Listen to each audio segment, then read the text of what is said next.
Morning, y'all. Hey, open up your Bibles. I want to begin this morning just by reading the story that follows what Brad was just talking about. You've already been told that today is a little bit of a different day, that we're going to be dealing with some of the parts of our lives that at times we'd rather not talk about, or even when we want to talk about them, we don't necessarily know how. And I think that one of the unique, powerful things about this story is that it enables us to have those conversations. It's 1 Kings chapter 19, so go ahead and turn there. It's just the first scene in what's about to take place. We'll continue to talk through this story as the day progresses, but things are, they're not looking up as much as you might expect. 1 Kings 19, verses 1 through 8. Here's what the text says. It says, "Now Ahab told Jezebel everything Elijah had done, and how he had killed all the prophets with the sword. So Jezebel sent a messenger to Elijah to say, 'May the gods deal with me, be it ever so severely, if by this time tomorrow I do not make your life like that of one of them.' Elijah was afraid, and he ran for his life. When he came to Beersheba in Judah, he left his servant there, while he himself went a day's journey into the wilderness. He came to a broom bush, sat down under it, and prayed that he might die. 'I have had enough, Lord,' he said. 'Take my life. I'm no better than my ancestors.' Then he lay down under the bush and fell asleep. All at once an angel touched him and said, 'Get up and eat.' He looked around, and there by his head was some bread baked over hot coals and a jar of water. He ate and drank, and then he lay down again. The angel of the Lord came back a second time and touched him and said, 'Get up and eat, for the journey is too much for you.' So he got up and ate and drank. Strengthened by that food, he traveled 40 days and 40 nights until he reached Horeb, the mountain of God. There he went into a cave and spent the night." You probably don't need me to inform you that we live in a world increasingly overwhelmed by sadness and fear. You know, it's funny because sometimes you read the Bible and the stories in this book, they just feel so ancient. They just feel so distant. You know, they just feel so disconnected. Like it's the kind of things we don't have these sorts of experiences. You know, like Brad talked about how this one man outruns a chariot pulled by horses. Or here you have this angel that wakes some dude up and bakes him breakfast. Like it's just weird. But at other times you read the same book, you read the same stories, and this one, they don't just seem relevant. They almost have like a scary immediacy to it. And let's just call it what it was. Elijah was suicidal. Like that's our word, but it pretty well describes what he says. "I've had enough, Lord. Take my life." That's pretty close to attempted suicide in the really weird form of prayer. Now, whether or not we have the courage to take our feelings to God like Elijah did, we know a thing or two about what gets a person to a point of, "I've had enough. Take my life."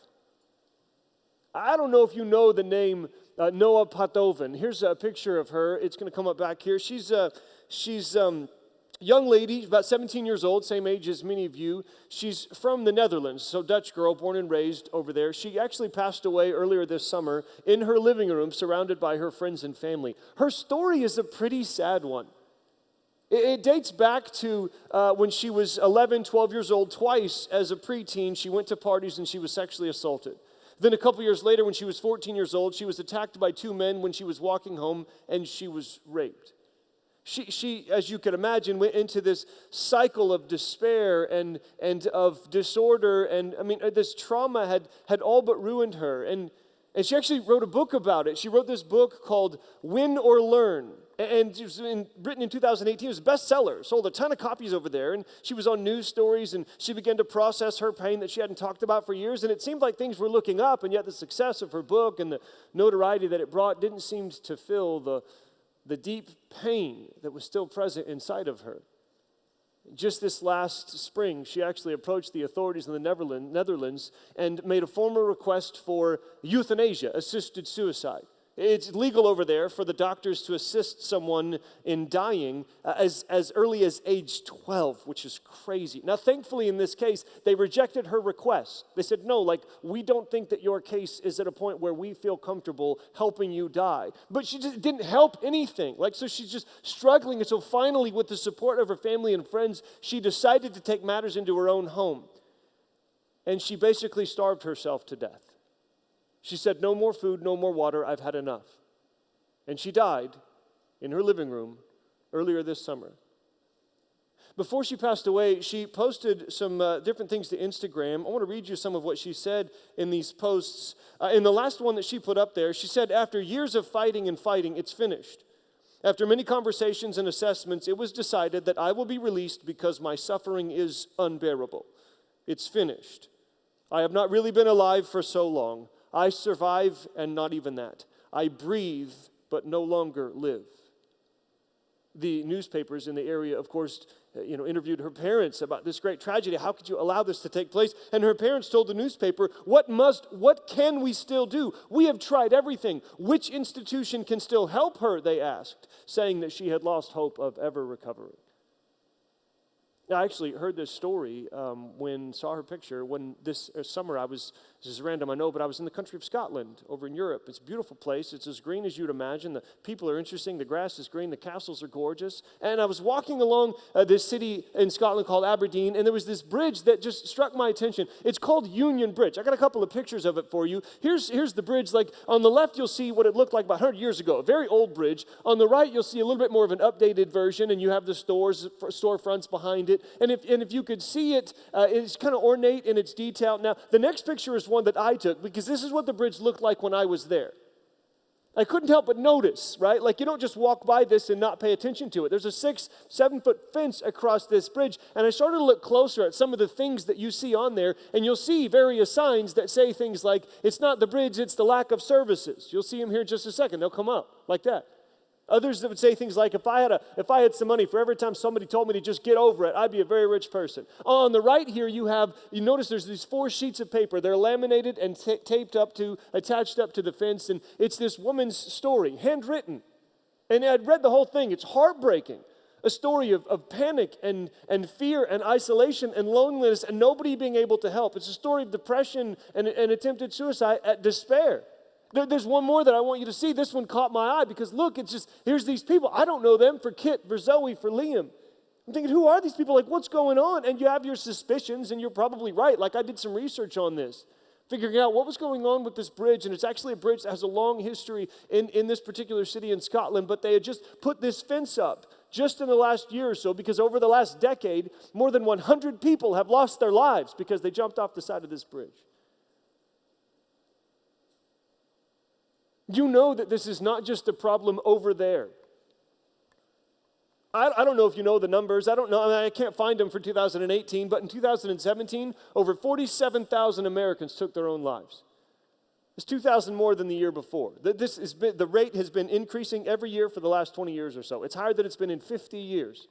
Maybe you've heard that suicide is the second leading cause of death for Americans under the age of 35. Y'all are under the age of 35. But the fact is, you don't need the stats. You don't need the numbers. You know the stories. You know the faces. You know the names. How many of you know someone who has taken their life or has wrestled with the possibility of doing so? Yeah, I'm not going to ask you to say this out loud, but I wonder, what are their names? Aaron, Becky, Coleman, Dana, Elijah. The story of Elijah gets dark. You move from the promise of life to the threat of death, and it seems odd at first. And yet, there's something about it that you kind of wondered if this was coming. Do you ever feel like the problems in our world that are just kind of out there, it's like they're trying to get from out there to in here? It's almost like our soul has its own skin. It doesn't, but think this through. Sometimes if you think about the way the body works, you can understand the soul, kind of like with the bread. So let's think this through for a minute. Skin is actually the largest organ of the human body. It covers the whole of us, and its primary job is pretty simple. It's the boundary between outside and inside. There's essentially two functions. It keeps the bad stuff out, like germs and such things, and it keeps the good stuff in, like the water and the blood and the vitamins. It's a barrier between inside and outside. But what does skin sometimes do? It cracks. It breaks. It gets cut. It opens up, and that nasty outside stuff comes inside, and we get hurt, or we get sick, or infected, or lose feeling, or die. And it sometimes feels like our souls suffer the same thing. Like the pain of this world isn't just out there, it's in here too. Do y'all know what I'm talking about? Do y'all feel me? That's what we see, this reversal. That's not how it's supposed to be, but that's kind of how it ends up being. Like the reversal is real throughout this story. So Elijah kills the false prophets, and so Jezebel threatens to kill the true prophet. Elijah has the courage to confront the king and then the energy to outrun him, but now he's exhausted and hiding in a cave. Elijah was a name that struck fear in the hearts of his opponents, but now he is cowering in fear, terrified of this evil queen. How is it that Elijah, the prophet of the living God who brings life, now wants to die? We move from the promise of life to the threat of death, and that's how it goes, doesn't it? Like sometimes we fall into the trap of thinking that life with God is just this one straight line trending up. Like you kind of just get to that point where you say, I'm all in, Lord, and you just kind of assume it's just going to, this steady progression of joy and peace and confidence and success. And it kind of makes sense on the one hand, like God is always good, right? And if you're trusting in Him, then you're always growing. Well, yeah, but it doesn't always work like this. It doesn't always feel like this. It's more like just all over. And you're getting somewhere where you couldn't have got otherwise, but it's not a straight line trending up. Life with God is not always strawberries in Disneyland. It's not always peaches and cream. It's not always fun and wonderful. Like, let this text show you that. Actually, if you follow the story of Elijah, it's kind of wild. Like you move from the promise of life yesterday morning to the experience of life and power yesterday night, and yet you still eventually find yourself on the doorstep of death, wondering whether walking in would be better than braving whatever it is that you want to leave behind. You know, most of life, it's lived at the middle. But we all have high highs and low lows, and some lows are better than others. Despair, I think, is the best word to describe what we see here. Now, we could say depression, and that would probably be fine. I have no problem with this word. I think it's a good word, and it's beneficial for us to talk about, and we need to be willing to discuss such things in our community's faith, no question. But depression is a word that comes to us from modern psychology, and again, that's totally fine. But I do think that we still have something to learn from ancient psychology, and the word that comes to us from not just decades, but centuries is despair. I'm not trying to be technical, but I think I've got some grasp on how despair works, on what despair is. It seems to me, here's kind of the breakdown in my mind, it seems to me that sadness plus weakness plus loneliness equals despair. I don't really love how much of a formula that turns out to be, but if you understand that this is more art than science, then maybe you'll feel me. It's definitely a form of sadness. But we all know that there's a difference. We've all been sad. Sadness is real, and it can come from many different places. It can come from loss. It can come from heartache. It can come from things not turning out the way that I wanted them to come out. It just can come from just being sad. Like we've all known sadness, but we've not all known despair. Despair is a deep sadness combined with weakness, combined with inability. Like I'm the furthest thing from happy, and what's worse, I am powerless to do anything about it. I can't bring her back. I can't stop him from doing what he did. I can't get my heart to feel what my head knows is true. I'm weak.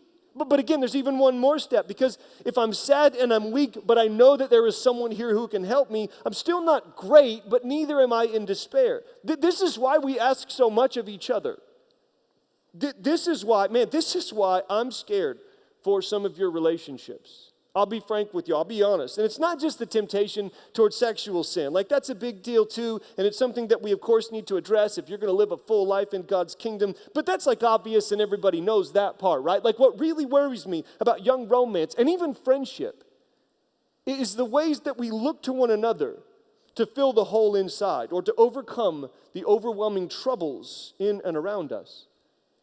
Yet we fall in love and deeper in love, not just because we find the other person attractive or fun to be around, but because we think that the other person can bring us what we need but can't seem to find anywhere else. And that's a lot of pressure. No wonder you throw your bodies at one another. I mean, you've already thrown your souls, or at least one of you has. And please understand, I'm sorry, I want to be careful about my tone. Please understand, I'm not scolding you in the least right now. Like, there's nothing wrong with a good scolding in its time and place. But that's not what this is. I'm saying I hurt for you. I'm saying it's hard to watch you lean into a relationship as this last resort to sustain you, to save you from despair. And it's not just relationships either. You know this, it could be success at school or on the field or on the job. It's any and all of it. You're looking for something to help you overcome the darkness buried deep, the sadness, the fear, the grief. Can this not help me? Can that? Can he? Can she? Can you? To a point, sure, but the limitations are real. So despair equals sadness plus weakness plus loneliness. I'm not okay, and I can't fix this, and if someone else can fix it, then that person must be somewhere else. And I think that aloneness is the most confusing part. I think it's the hardest part. The sadness and the weakness would be bearable if God made it abundantly clear to us that he was here. If he made it like unquestionably obvious that we were in his presence, if he could just make his presence felt, like I believe that God can sustain us, but only if he's with us. Like I'm not okay, and I can't fix this, and no one else here can fix this, and if someone else can, then that person must be somewhere else. Unless that person isn't somewhere else. Like what if God isn't as far away as we feel? Can I confess something to you this morning? I got a confession. I just need to get this off my chest. I often find myself agreeing with atheists, like about God. Don't worry, I believe in God. Like that would be awkward. Like I'm not saying I go all the way, but I just think if somebody tells you I'm an atheist, then the first thing you should say is not you're wrong. The first thing you should probably say is, oh, well, what God is it that you don't believe in? First of all, you'll catch them off guard and probably start a conversation. Secondly, a lot of times you might find that you agree with them. Well, I don't believe in this angry dictator who's up there throwing thunderbolts at us every time we do something wrong. Well, I don't believe in that God either. I don't believe in some like Santa Claus that says you have to do good, but he actually allows the bad people to get away with everything that they want to do. Well, I don't agree with that God either. I don't agree with some absentee landlord that just kind of winds the world up like a clock and then hangs out in his own little haven and just allows the thing to follow on its course, all on our own. I don't believe in that God either. I don't believe in a God who lives far off. I believe in a God who gives us what we need, who sustains us even in despair, who's always right here. But I wonder sometimes, do I believe that because it's true, or do I believe that because I need it to be true? That's a good question. Is he really here? I'm not trying to answer the question this morning. That's not my job. I'm just trying to raise the question. I'm just trying to make sure that we ask it. So just let's give voice to the doubt that we can't always keep at bay. If he's here, why can't we see him? How come it's not more obvious? And I do think sometimes that we don't think well about God's presence. It's like we say, well, God is in heaven, and we imagine that that's some place far off. That's not really how it works. It's not some place far off. It's more an invisible dimension of our reality. Yes, he's above us, but he's also here and everywhere. Like, what if God is everywhere? What if the reason why we can't see God clearly is not that he's too small, but that he's too big? Like, what if whole mountain ranges are nothing more than little goosebumps on his forearm? Like, what if he's that large? What if you see him all the time? But the glimpses that you get are just micro because he's so macro that that's all you can handle. I don't even know if this is making sense. I hope it is. I probably don't have the answer that you want. Well, why doesn't God make his presence more obvious? At least in times of despair. I don't always know. But I do know what we have in the story of Elijah. I do know that the story of Elijah has been subtly trying to tell us something. It's trying to make something clear from the very start that God is sustaining us even in our despair because no matter where we are, God is there. And what the story of Elijah has been trying to communicate to us, if we have the eyes to see it, is that sometimes the details that seem to confirm his absence are themselves signs of his presence. Think about if you were there when the rain stopped falling. We say drought like it's no big deal. And right now, half our country's covered in water, so this might be hard for us to understand. Like, rain is what Israel needs. It's a dry climate. You kind of need rain to survive, and yet God takes it away. Why? Is it because God has abandoned them? Hardly. He is as close as ever, teaching them truths their lives depend on, but sometimes caring for people means taking things away, strange as that may seem. So when God's people turn their affection toward false sources of sustenance, God withdraws his immediate blessing for his glory and for our good. So are you in a season where God seems distant? Maybe that's a sign that not all is well in you. Maybe it's not that God is absent, but that his presence is closed off because he's trying to draw your attention to something that you've been trying to ignore. What if you were the widow at Zarephath? The story we looked at yesterday? I don't know if you caught this strange detail in what God said to Elijah. He said, "Go at once to Zarephath in the region of Sidon and stay there. I have directed a widow there to supply you with food." Have you really? Notice that God doesn't say, "I will direct" or "I am directing," but "I have directed this woman." Like, it would have been nice if you'd have let her know, because she doesn't seem to know that you've been directing for this. All she seems to know is that my cupboards are empty. There's nothing left. All she seems to know is that all I have is enough to make one more meal for my family, and then we're going to eat it, and then we're going to die. Like, for all she could figure, God was very angry at her. At the very least, he was far away. And yet, all the while, in the midst of her despair, God is like right there. Do you feel like you're maybe a step or two away from death? Maybe God is not only sustaining you, but he's preparing you to provide sustenance for someone else. And now we have Elijah in the cave. Now the man of God gets his turn. See, before this point, he was always the one in the know. He was always the one who could see God in the invisible signs that pointed in the opposite direction. And now he joins his brothers and sisters in the darkness of despair. "Go ahead, Lord. Take me home. I'm done. I've had enough. This is too much for me. It's over." And so he falls asleep thinking these things, hoping probably that he wouldn't wake up. Did he dream? I wonder, did he dream? Who knows? I don't know if he had any inkling of what was going on around him, but what we do know is that an angel showed up and baked him some more biscuits and brought him some water. "Get up, buddy. You need some fresh bread and water." He eats and falls asleep, and then again, "Get up, buddy. You need some more. It's time to go."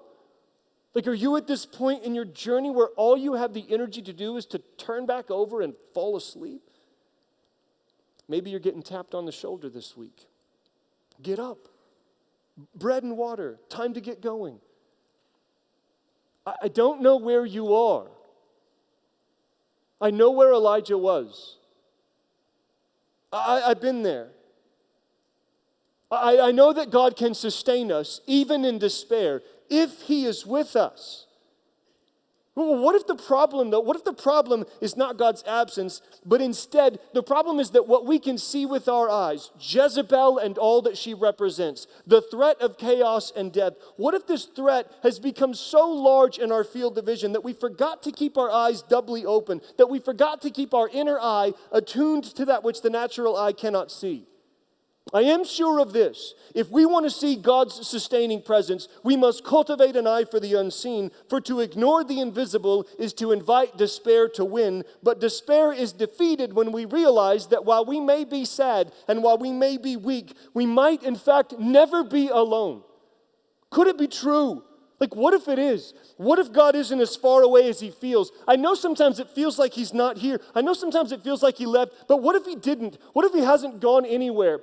What if he really does chase down our wandering souls? What if he really does leave behind the 99 just to be wherever we are? What if God is with us? What if he's not far away?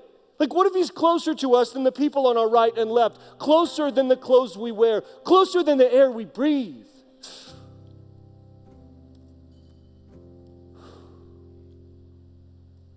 What if God is right here?